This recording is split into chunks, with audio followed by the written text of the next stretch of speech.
Ya Muungano wa Tanzania. Ndugu waandishi wa habari, kama nilivyotambulishwa mwanzoni, jina langu ni Injinia Hamisi Kamando, ni mkurugenzi wa ukaguzi wa migodi na mazingira, lakini leo namwakilisha katibu mtendaji wa Tume ya Madini, Injinia Ramadhani Lwamo, na niko mbele yenu leo kwa ajili ya kutoa taarifa ya utekelezaji wa miradi ya maendeleo na fursa za vijana katika sekta ya madini kwa mwaka wa fedha 2025-2026. Ni kwa sababu kwanza ndiyo baada ya leo tunatoa fursa kwa vijana wenye umri wa miaka 18 nilivyosema mpaka miaka 45. Kwa nini sio 46 na kuendelea? Hao nao hawajaachwa, wapo, kwa sababu tumekuwa tukitoa hizo leseni kwa yoyote. Tunapotoa matangazo ya kwamba leseni hizi zimeachiwa, sasa tunazigawa kwa wachimbaji wadogo, kuna matangazo ambayo yanakuwa yanatoka. Kama mlisikia mwaka jana mwishoni Mbogwe kule walitangaza, lakini juzi tu last week kuna eneo jingine la Mwanza karibia na mgodi ule wa Sota, pia kuna maeneo, kuna fursa zinatangazwa za watu kwenda kuchukua leseni. Kwa kuchukua leseni ni yoyote tu ambaye anaweza akaenda akachukua leseni, lakini kwa nini tunaemphasize vijana? Kwa sababu sekta yenyewe tu, ukitaja sekta ya madini ambaye anaweza kwenda kufanya kule kwa kiwango kikubwa sana ni vijana. Kwa hiyo hao hawajaachwa, nao wana fursa kama walivyo wengine. Eneo la pili, umezungumzia swala la wachimbaji wadogo.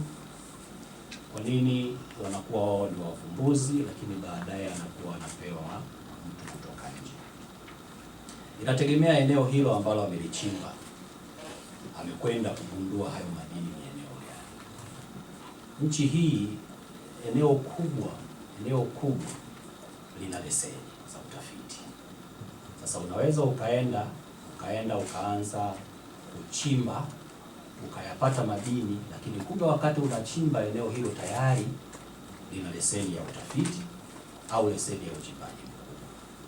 Kinachofanyika ambacho nimekieleza vizuri sana kwenye taarifa yangu ni kwamba kwanza, leseni zote ambazo hazijaendelezwa, leseni za utafiti, leseni za uchimbaji ambazo hazijaendelezwa, tumekuwa tukizifuta. Na leseni ngapi zimefutwa nimeeleza vizuri, zaidi ya 50 na kitu kwa kipindi hiki cha kuanzia Julai mpaka mwezi Desemba 2025, na zikifutwa zinagawiwa kwa wachimbaji wadogo, hasa wadogo. Kwa hiyo na ikionekana kwamba kuna wachimbaji wengi wadogo wako pale, kinachofanyika ni kuwaelekeza kuomba ruhusa, kwa kizungu tunasema consent, ya mtu mwenye leseni, ili eneo lile ambalo kuna concentration kubwa ya wachimbaji wadogo na wanaendelea na kazi, basi tunawakatia hicho kipande, na ile eneo nyingine ambalo halijaguswa na wachimbaji wadogo inaendelea kufanyiwa kazi na mtu mwenye leseni.